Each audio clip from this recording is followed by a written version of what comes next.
पक्ष कार्यालयाला पूर्णतः उद्ध्वस्त करण्याचं काम केलं। हे कुठली नीती आहे अध्यक्ष महोदय? ही कुठली गुंडगिरी आहे?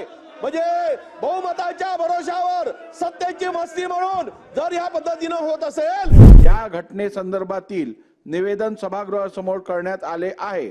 आता या सर्व सूचना मी दालनात अनुमती नाकारलेली आहे। अध्यक्ष महोदय, माझी विनंती आहे आपल्याला, आपण नाकारले असलं तरी कालची झालेली घटना आपल्या सगळ्यांना माहित आहे, महाराष्ट्राला माहित आहे।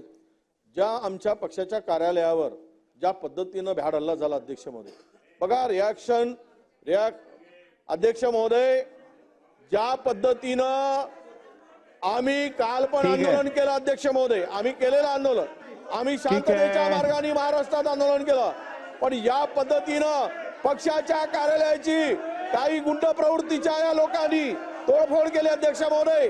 त्या ठिकाणी 2 तास पूर्वी अध्यक्ष महोदय 2 तास पूर्वी पत्रकारांना माहिती होती, 2 तास पूर्वी पत्रकार पोहोचले होते। ठीक आहे, पोलिसांना ही माहिती कशी नव्हती अध्यक्ष महोदय?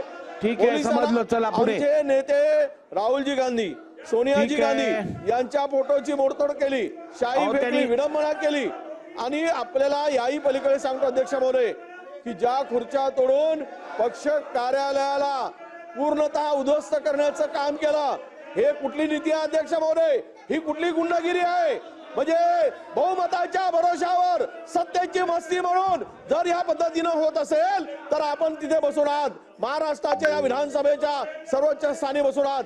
आपल्याकडून न्यायाची अपेक्षा अध्यक्ष महोदय की या ठिकाणी या सर्व लोकांवर कारवाई होणे हे अपेक्षित आहे अध्यक्ष महोदय। जे गुन्हे जे कलमा लावले गेले त्या कलमा वडेट्टीवार साहेब, तुम्ही मांडलेला मुद्दाची नोंद मी घेतलेली आहे, आता पुढे जाऊया।